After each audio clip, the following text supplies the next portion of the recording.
I welcome everybody who is with us today to hear exciting things about a very interesting topic. We speak today about endometriosis and how it affects fertility, but not only that, we will try to approach the topic a little bit more, and I hope that in the end we are able to answer many of your questions. My name is Christos Roukoudis. I'm one of the gynecologists here in IVF-Spain, with specialization in fertility treatment, and we will wait 1 to 2 minutes so that everybody gather, and then we'll start right away. Like always, put your questions in the Q&A box, and in the end, I will do my best and answer as many as possible. I try to answer all of them. How I said before, today we are going to talk about a disease that many women suffer from it, and it is very important that we know about it, we are aware about it. My goal for the day is also to sharpen your senses and allow you to make the right decisions, whether you're currently trying to have a child or not. So, endometriosis from the beginning is a chronic gynecologic disease characterized by endometrium-like tissue outside of the uterus, and it's associated with pelvic pain and infertility.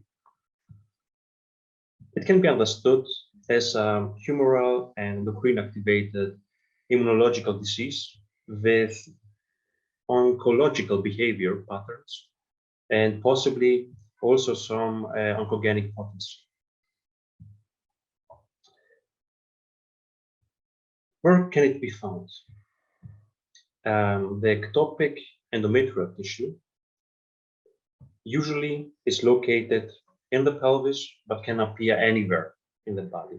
The most common sites are the ovaries, the peritoneum cavity with uterosacral and broad ligaments, also the tubes, the intestinals, the colon, the sigmoid colon, the appendix, everywhere. The three main types of endometriosis are peritoneal, deep infiltrating, and the ovarian. About the prevalence of endometriosis is the most frequent benign disease in gynecology. Up to almost 30% of all women in reproductive age, from 15 to 50 years, have endometriosis. However, only half of those are indicated for treatment, indicated for pain or infertility. Endometriosis is 6 to 7 times more prevalent among the first degree relatives of affected women. And this observation suggests that endometriosis has also a genetic foundation, and that the disease is also inherited with a complex genetical trait. In almost 50% of the cases, with endometriosis comes also chronic pain, and this fact leads, how you see, to hospitalization, and it's the third leading cause of hospitalization due gynecological reasons in the US. Something also extremely important is the late discovery of endometriosis. The interval between the onset of the first symptoms and the correct diagnosis is on average 10 years. that's um, um, very strange if you consider how present endometriosis is. Very often, it's also the case that women take anticonceptive pills for a long period of time. They're not aware that they suffer from endometriosis. And when the time comes that they want to fulfill the desire to have children, the problem starts with pain on the one hand and with difficulties to conceive on the other hand. So it's the best solution, especially if you're taking pills, anticonceptive pills, for a long time, to stop them for a few months, and if symptoms related to endometriosis appear, visit the gynecologist and let him do an investigation.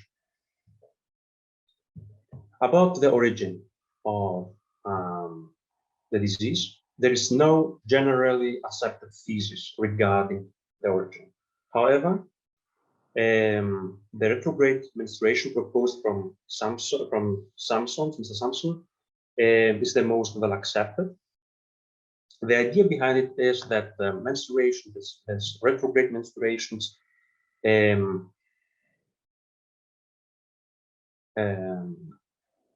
during the menstruation, the tissue is transported via the tubes into the peritoneal cavity, and it implants on the surface of pelvic organs. The second theory about the chylemic metaplasia, it was proposed in the 60s from Ferguson and his colleagues. It offers an alternative explanation for the same observations. The theory holds that endometriosis results from spontaneous metaplastic change in mesothelial cells derived from the chylemic epithelium located in the peritoneum and the pleura. Regarding the vascular disseminations, evidence indicates that vascular and lymphatics dissemination of endometrial cells also may be involved. Menstrual tissue may travel this way from the cavity, from the endometrial cavity, to distant sites through the lymphatic channels and the veins. So, from the biological point of view, endometriosis behaves like malignancy, like cancer, with invasive, progressive, and also hormone-dependent growth. Something else that is also very important is the direct transplantation. Very often, you see that after a C-section, after a pelvic surgery, or after a birth, if episiotomy repair was performed, we find in the scars endometriosis, ectopic tissue. So during a surgery, it's very, very important that the surgeon has this on his mind. Also, endometriosis is associated with changes in the function of the immune system, and this fact alone contributes to the development of the disease. This may explain why some women with retrograde menstruation develop endometriosis, but others do not. Instead, that the immune cells act as scavengers and eliminate the ectopic endometrium cells. In this case, it appears that they promote the disease by secreting several factors that stimulate the proliferation of this ectopic tissue. If we take a look now at the molecular level, one thing that we discover is that those cells, those ectopic cells, have an increased survival rates. Those cells, including also inflammatory and immunological changes. Also, we see that functional abnormalities in the endometrium, the normal endometrium, the ectopic endometrium, in the right place in the womb, behaves different than the ectopic endometrium, at least in three distinct but important ways. First, we have discovered that the ectopic endometrium produces more estrogen, also more prostaglandin, and also we discovered a resistance in the actions of progesterone. That fact is also extremely important because it affects and also change or could change the implantation window. The fact contributes also to the struggle if you have endometriosis to get pregnant.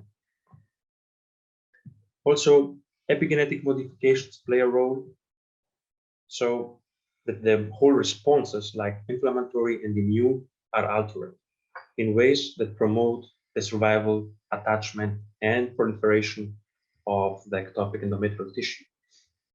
Like I said before, regarding the change in the implantation window, we see here something that's a very, very important fact. You see here, we have the production in a normal cycle of a woman. We have here in the first half of a cycle of a woman, the maturing follicles, they produce estrogen, the lining is growing. After the ovulation, the remaining follicle, the corpus luteum, produces progesterone and transforms the endometrium. In about 70% of women, progesterone secretion is after progesterone secretion. After 5.5 days, the implantation window opens. So it's the best time for the embryo to implant. In case of endometriosis, this implantation window is shifted due to increase and altered hormone production. So, how I said before, this may also be a reason why women with endometriosis struggle to get pregnant. Like you see on the top, here in IVF-Spain, we have a diagnostic tool to determine if this implantation window is shifted or not. The name of the test is test. About the symptoms. Very often, endometriosis appear without any symptoms. It's asymptomatic. Women have no problem at all to conceive. And it's also very important to say that the severity of the symptoms does not correlate with the extent of the endometriosis. Also, regarding the pain, in the most cases, it's in the mid-cycle and or before the menstruation, and it's located in its low abdominal pain. Depending on organ involvement, you can see that dysuria, pain during urinating, defecation pain, also sterility, myopia, dyspareunia, pain during the sex, possibly also after sexual intercourse, and secondary amenorrhea. But endometriosis can be associated with many things, with headaches because of the hormone productions, with problems with arthralgias, with pain, muscle pain, with allergies, with eczemas, with problems with the thyroid, many things. And in general, it's associated with a variety of other, especially diseases of the immune system and also from the endocrine system. Now, how is endometriosis related with pain? How I said before, pain is one of the most common symptoms associated with endometriosis. The pain associated has been attributed to three primary mechanisms.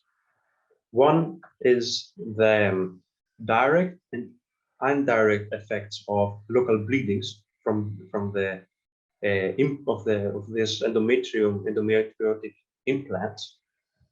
They're in the wrong place. Second, the actions of inflammatory factors in the peritoneal cavity and the chronic inflammation, and also the irritation or direct infiltration of nerves in the pelvis. This neural irritation or invasion has received the majority of recent attention lately, and the intensity of pain associated with deep infiltrating endometriosis relates to the depth of penetration and to the proximity or direct invasion of nerves.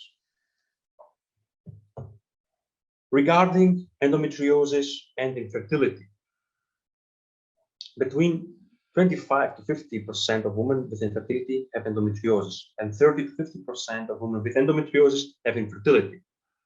So it's clear that endometriosis decreases fertility to an extent that correlates roughly with the severity of the disease. In fertile couples, the fertility rates are around 0.15 to 0.20 per month and decreases with age. In infertile women with untreated endometriosis, the fertility rate decreases to values as low as about 0.02 to 0.1 per month.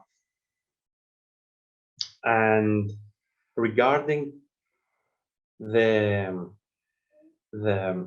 infertility mechanisms of endometriosis, there are several mechanisms.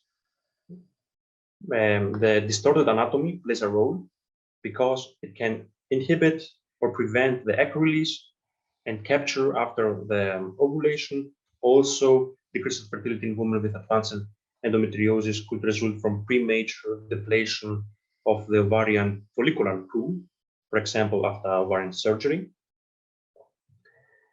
Inflammation is also the obstacle because excess production of several factors like prostaglandin or other factors in a chronic inflammation impairs the function of the ovaries, of the tubes, and the endometrium itself. So all of these facts lead to a disorder of folliculogenesis, fertilization, implantation. Here, it's very important to know that the presence of endometriomas, cysts, endometriosis cysts at the ovaries, and the resulting inflammation affect also the oocyte production and ovulation, while the peritoneal inflammatory milieu itself can also damage the oocytes and sperms, decrease the motility of the tubes, and have a direct toxic effect on the embryo. Also, the gene expression profile is altered in women with endometriosis, and during the how I said before, during the implantation window, those obstacles can be overcome with IVF treatment. With treatment regimes that are very specific for patients with endometriosis. Also, paracrine factors plays a very important role. They are factors that are produced from the tissue and affect the cells in the neighborhood. How about the diagnostic? Especially in the presence of corresponding symptoms that raise their suspicion of endometriosis, like I said before, pain, struggle to get pregnant, and the other things that I mentioned before. The first step is a detailed examination by a gynecologist, by a specialist, which includes the following: speculum examination, the best during the menstruation, rectal examination. Often painful nodes are present, and you can you can see it as a specialist. Also, sonography, very important. If cysts are there on the ovaries, sometimes a rectal ultrasound is also helpful. Regarding blood markers, the unspecific CA-125 are used. It can be used only if advanced endometriosis is there, but still it's not specific. MRI, it's helpful, especially to estimate the infiltration of the neighboring organs, and also it can give us information if adenomyosis is present. Adenomyosis is again ectopic endometrium, but in the muscle of the womb, in the myometrium. And MRI in total is a method of choice for assessing the extent of deep infiltrating endometriosis. Most important is the laparoscopy, especially it's the only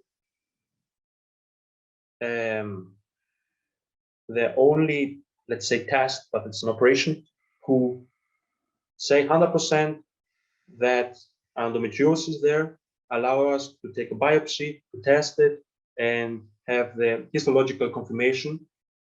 And if a skilled surgeon discover the endometriosis, he can also, depending always from the stage of endometriosis, how advanced it is, he also can, with diagnosis of endometriosis, remove most of the localizations of the ectopic tissue. Regarding cystoscopy, rectoscopy, coloscopy, if there's a suspicion of corresponding involvement, it's good to be done, to be performed. Now, regarding the relations and findings, in case of localization on the tubes, most likely sterility will appear because of the obstruction, and also increased ectopic pregnancies, tubal pregnancies can happen. If we have endometriosis and the ovaries, we call them chocolate cysts. Adhesions can appear, conglomerate formations. Other organs can stick to those cysts, and like mentioned before, also toxic and inflammatory effect on the maturing oocytes. Very often deep infiltrating endometriosis coexist, and it's known that association is there with some types of ovarian cancer, like clear cell ovarian cancer and endometrioid type ovarian cancer. You see here are localization, that's ectopic endometrial tissue, here,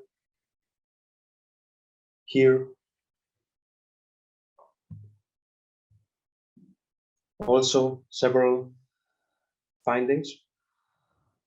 I'm also a surgeon, and I was working as a consultant in Germany. So from my own experience, it should be not underestimated that the extent of endometriosis does not always correlate with the symptoms, for example, pain. Therefore, if the reason for the operation is pain, the goal is to remove all endometriosis foci during the operation, if possible. The polymorphic appearance, you see here, it appears, you see only the vessels. Here you see some old endometriosis. We have really polymorphic appearance, and that's that reason is why an experienced surgeon should perform the surgery and not a rookie. It's very, very important to recognize the endometriosis, and for that it's necessary that the surgeon possess a skilled eye for this. During the operation, a systematic approach is fundamental. It's easy to overlook the foci, and the result will be most likely the recurrence and remaining symptoms. More pictures. Also, you see it's totally different, the appearance from the images before. That's a chocolate cyst, and how it appear on the scan. That's the scan, and that's how it appear during laparoscopy. We say to this finding kissing ovaries, because cysts from one ovary to the other ovary are in contact. About the classification, the American Fertility Society introduced a classification system based on the surgical findings at the laparoscopy that was modeled after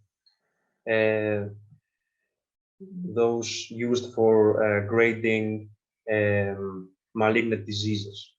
The system assigned a point score based on the size, depth, and location of the measurements. I speak from the ASRM classification. Some limitation exists. Chief among them is the relatively poor correlation with clinical symptoms and pregnancy rates, but it's the most accepted. I will not go into much into details. Also, the NCIAN classification exists. The name comes from the hotel where all the doctors gathered, and also the EFI classification. Here you see this is the ISRM classification, the notes that surgeon must take and fulfill after the surgeon, after the operation. That's the NCIAN classification, and that's the EFI classification. Now let's go to the treatment. The treatment of endometriosis depends on its clinical manifestations, which currently fall into two categories: pelvic pain and or infertility. Treatment for endometriosis can be expectant, can involve one or a combination of medical treatments, conservative or definitive surgery, or a combination of medical and surgical treatments. It's clear to say that the expectant management generally is reserved for patients without significant symptoms and for those approaching menopause. However, even those with few symptoms benefit from treatment aimed at preventing progression of the disease, because endometriosis normally regresses after menopause due to the marked decrease in ovarian estrogen productions. Perimenopausal women with mild symptoms may choose those approach, or treatment limited to non-narcotic analgesics for this short term. But in our case, young women with significant symptoms generally will require a more aggressive medical or surgical treatment. About the medical treatment, I will not go so into details regarding how the individual medication work and what dosages are normally given, although the efficacy of the pharmacological treatment for the relief of the endometriosis associated pain is well established. There is no conclusive evidence of positive outcomes when the problem is sterility, infertility. In contrast, fertility is virtually eliminated during drug treatment, as all drugs used to treat endometriosis inhibit ovulation. You can see here the several groups.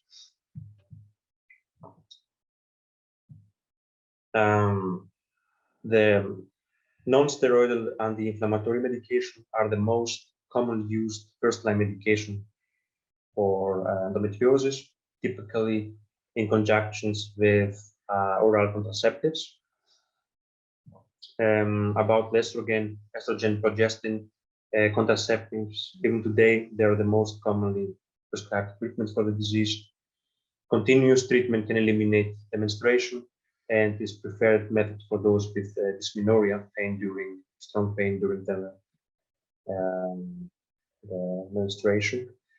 Although estrogen stimulates the growth of endometriosis, modern oral contraceptiva are progestin dominant and contain lower doses of estrogen. Typically, those are the first line with GnRH antagonists, becoming the optimal second line therapy in those who fail with oral contraceptiva treatment or have trouble with progestin related side effects. About the surgical approach.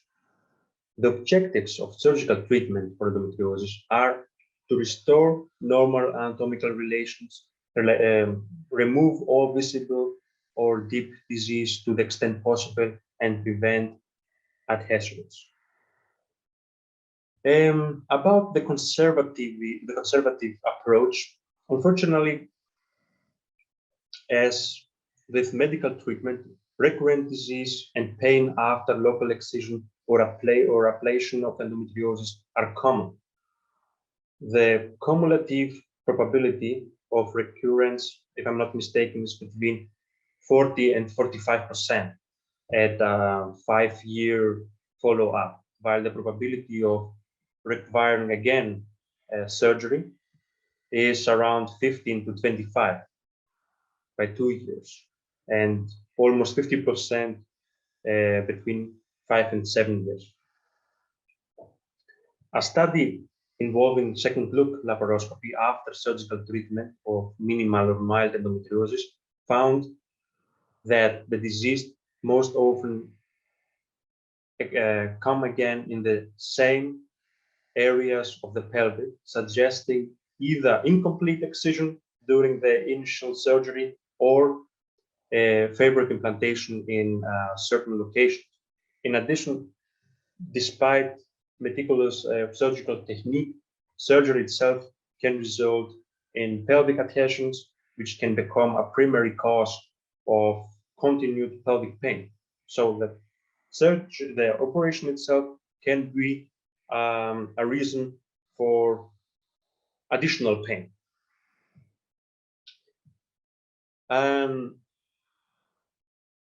The definitive surgery is only an option for women who have completed childbirth and those in whom medical and conservative treatment fail definitive surgical treatment deserves then consideration. And the recurrence of endometriosis can be due to regrowth of residual or microscopic endometrial lesions. Existing therapies simply suppress endometriosis. Once treatment stops, lesions can again reoccur and resume their growth. Now, the first step is to comprehensive infertility diagnostics to exclude other factors. Cycle monitoring, clarification of the pattern. It's very important. If we want to clearly see what's the reason for the infertility. Hysteroscopy, diagnostic laparoscopy with chromoperturbation, with blue fluid there to see if an obstacle is there on the tubes is also a way to go. and a surgical treatment of mild endometriosis, stage 1 to 2, from the classification of the ASRM, only is to be considered the sole, is to be considered if it's the sole infertility factor, no surgical over-treatment. The effect of surgery on fertility in women with minimal and mild endometriosis have been examined in 2 randomized controlled studies. One was from Canada. The results suggested that approximately 9 infertile women with minimal or mild endometriosis must undergo surgical treatment to achieve 1 additional pregnancy. And the second study was a smaller study from Italy, and it showed no difference between treatment or not treatment. So therefore, the tendency is to favor assisted reproductive techniques if they desire to have children for a long period, especially, is there. And in addition, all endometriosis foci have been removed during the first laparoscopy, during the diagnosis of the confirmation of the disease. Regarding women with endometriomas, with cysts on the ovaries, the literature is clear. The cumulative pregnancy rate 1 to 3 years after the surgical treatment is approximately 50% higher, and also the response to gonadotrophins is improved. So a treatment, IVF, would be more effective. Now, as I said before, unexpected management, only an option for women who are hesitant to pursue ovarian stimulation with the assisted reproductive techniques, and should only be considered in women who do not have advanced stage disease and who are less than 35 years of age. Regarding the medication, as mentioned before, they do ovarian suppression, so they're not an option. The only exception is the use of GnRH analogs for suppression of endometriosis in patients undergoing IVF. And surgical treatment we have is very helpful in daily practice. This following approach from Mr. Kotman, he suggests a certain approach for handling the situation regarding the stage of endometriosis. You see here, if the patient's wish to have a child is in foreground, then assisted reproductive technique should be generously offered. On the other side, expected management as an option for women who are hesitant should only be considered, how I said before, in women who do not have advanced stage disease and who are less than 35. Expected management. Regarding the more advanced stages, again, if the wish to get pregnant is our main goal, also here in vitro fertilization is currently the most effective way to go, especially in women with advanced disease. If endometriomas are present, remove them, especially when they're bigger than 4 centimeters. From my experience, I would suggest to remove them before starting a treatment, regardless the size. About some things that you must keep in mind is that when advanced endometriosis is there, a deep infiltration, and number one goal is to fulfill the child wish. So after achieving our goal, then we can it's suggested to do operation, more radical operation, if the medication is not helping, it's not enough. The reasons are it's a high risk for injuries. Very often we see conglomerates there, we see many adhesions there. It's a high possibility that we can harm, for example, the ureters. It's difficult to find them, and then problems with the kidneys. Also, the bladder can be damaged. There are many things. The most important thing that if somebody considered to do an operation in this stage, it should be performed by a very skilled and experienced surgeon, not a rookie. And also, an argument pro IVF treatment is that that controlled studies showed that the miscarriage rates in untreated women with endometriosis have been ranges of normally.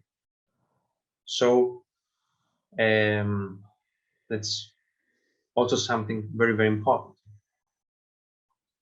About the ovarian stimulation and the assisted reproductive technologies, protocols exist that are especially suitable for endometrium patients, let's say short protocols with GnRH analoga or letrozole protocols. In general, the more extensive the endometriosis and the older the patient is, the earlier the IVF or the assisted reproductive techniques is recommended. However, younger patients must also be informed about the option as well.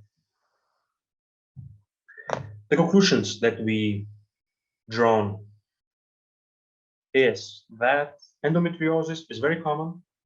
Many women have mild endometriosis or no symptoms and can have children without any problems. The causal relationship between endometriosis and infertility is ultimately not completely clarified. What to do if you have mild endometriosis? Complete removal of endometriosis lesions in minimal and mild endometriosis leads to an increase in the pregnancy rates and a shortening of the time until pregnancy occurs. That's what literature showed us. If you have advanced and deeply infiltrating endometriosis with an existing desire to have children, IVF is the way to go. It's the effective way to go. The same goes for recurrent endometriosis after initial treatment. So that is from my side. Like always, it was a pleasure. Thank you for the attention. You can contact us for further questions and to discuss your case in detail. Let's take a look in our Q&A box. Mrs. A asked about how endometriosis shifts the implantation window. Does it shorten or it just move it? It's not 100% clear if it's what exactly happened, because a resistance of progesterone is there. So it's not like always it's shorter or that you need more days progesterone. It can be also the case that you need less time, less days progesterone. ERMAP test is very helpful. Okay. Okay. Mrs. A asked about tell us that she had advanced endometriosis at a laparoscopy in July. how long will it take before it comes back to such an advanced stage, and will the IVF hormones make it worse? The thing is, we have a goal to achieve. That's to for you to have children. So a treatment is necessary. A stimulation is necessary. For sure, it affects the situation. I can't say how long it will take that endometriosis will come back, because it's strongly related how well the operation was performed, if it was possible to remove all foci. So normally the recurrence will happen, but if the operation was performed very well, then it will take more time, and enough time, it will give us enough time to follow your wish to get pregnant. Mrs. A asked about if the laparoscopy can be a reason for devastating one of the ovaries. I don't think so. I don't think so. Some endometrial tissue must remain. In most cases, we see only big cysts, big chocolate cysts, and not. I have never seen a case like that. Mrs. M asked us about, I have one ovary and deep scar tissue from other surgery, appendix burst. Would you recommend surgery to remove endometriosis? I have already one lab is laparoscopy or laparotomy for diagnosis, and the endo and treatment. I would not. I would suggest you to do an IVF treatment, because you have an advanced stage. And how I said in the webinar, first IVF treatment is the best way to go, and after we achieved our goal, then see how it is with your pain. Is your pain very strong? Then to perform operation.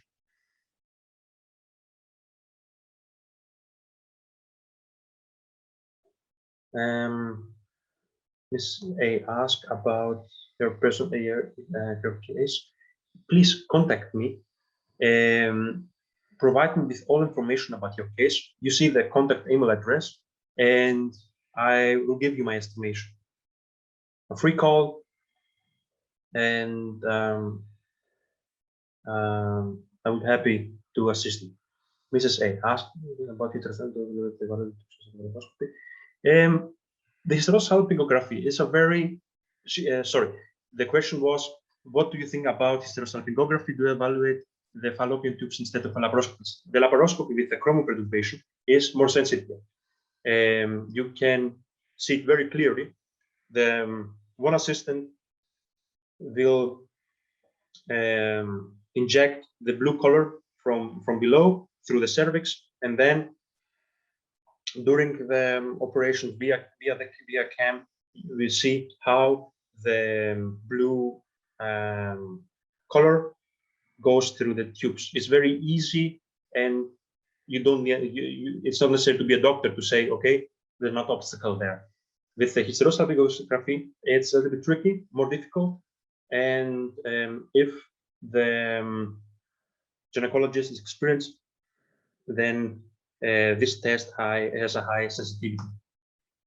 But I'm from, I belong to the German school. I did my specialization, and I worked as a consultant in Germany for many years. I'm a fan of the laparoscopy and the chromoperturbation, because you're capable also to check after the cavity, to take a look, and also to remove some foci. So for me, it's the best way to go. And yes. Okay, Mrs. A asked about her condition. I will not read everything, but something like this.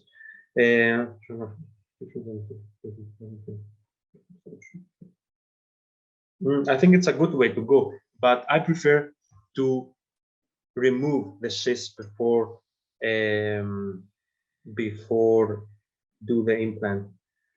I don't like to have if it's a chocolate cyst. I prefer to um, to remove it.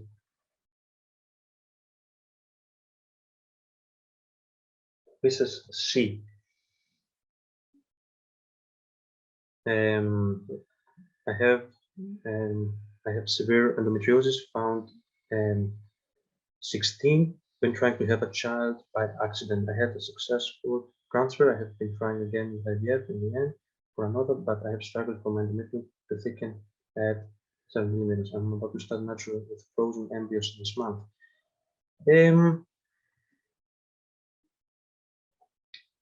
Okay, there are several. So I would do the transfer. Try to we have here in IVF-Spain several protocols to increase the thickness of your endometrium, and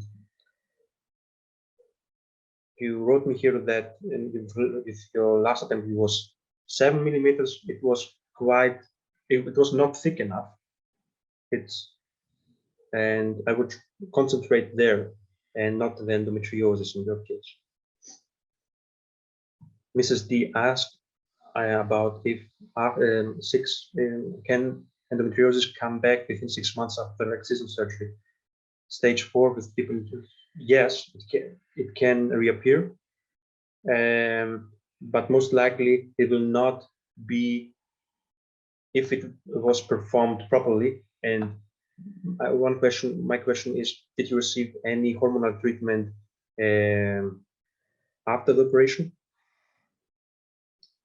Because this can also delay the reappearance. Mrs. C asked about if endometriosis make the lining of the womb thinner. No. Endometriosis is related with ectopic tissue. And Mrs. A asked if can surgery make infertility worse? Yes, it can. It can,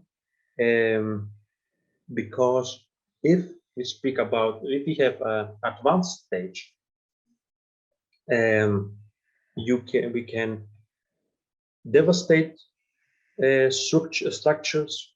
Also, we can deplenish the ovarian pool. So, in advanced stage, in the foreground with a child wish, I would not perform a surgery in first place. I would do first try to conceive or to do a stimulation cycle, and after fulfilling your child wish, after then an operation or medical treatment is to favoritize.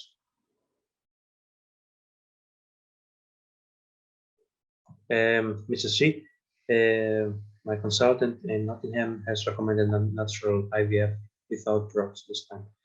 It's difficult to answer your question.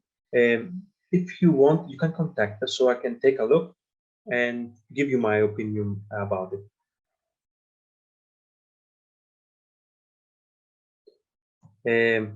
Maybe to a maximum thickness of 5 to 6 millimeters now, and I have had 2 cancers.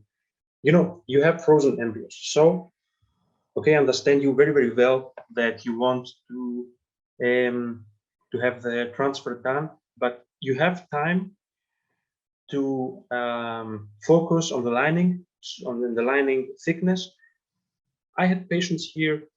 We have patients here as a team. We were working for a year to achieve the thickness that we wanted. So the embryos that we have, they are worth all the money of the world. So focus on the thickness.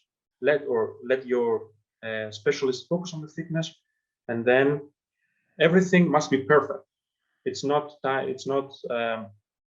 space for doing things like half-hearted. Mrs. A asked, if I consider to do IVF, should I start with a laparoscopy as a diagnostic exam? Then I've already removed the chocolate cyst. No, in your case, the endometriosis was detected. It was confirmed. Okay, that's the first step. Then it's important to know, was it stage 3, stage 4, mild endometriosis, stage 1 to 2? That is also important to know, but it's not recommended to do now a laparoscopy if the last scan with your gynecologist was normally without any findings. Okay, hello, Mrs. G, hello. I have stage 4 endometriosis. I have a symptomatic endometrioma between the rectus colon and the vagina. How would this affect pregnant with IVF? Most likely, it will not affect. It will not affect your chances. So if the alternative, let's say the alternative to perform operation and remove it there, it will not be only the cyst. You have also other localization of this ectopic tissue. So I would not go this way. I would first prioritize the IVF treatment. My concern is more if the cysts are localized at the ovaries. Have you had a patient experience extreme pain once progesterone is started in the IVF treatment? I have had 5 failed cycles now and have had extreme cramping and pain once I started politics. Have not made the 2-week wait in last 2 cycles. Bleeding and cervical pain starts after 1 week of waiting and taking inject refuse pain support this time. As well as I have stage 2 to do consulting for IVF with a focus on the uterus. What was the other things?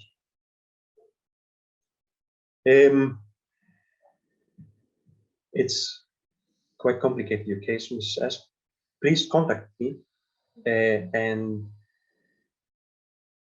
send me more information, and I'm glad to give you more information. But I had cases where patient reacted to progesterone, but also other medication, also alternatives exist that we can do. So contact us, contact me. You see the email address, and I'm happy to help you.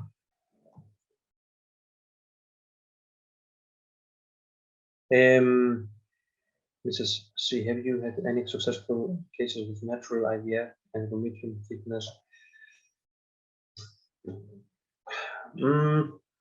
It's difficult to say because I don't think so. No, because I do not transfer if the endometrium is 5 or 6 millimeters. I wait. Okay, this was it from my part. It was, like always, a pleasure to present you a very exciting topic, and a topic that I love to speak about.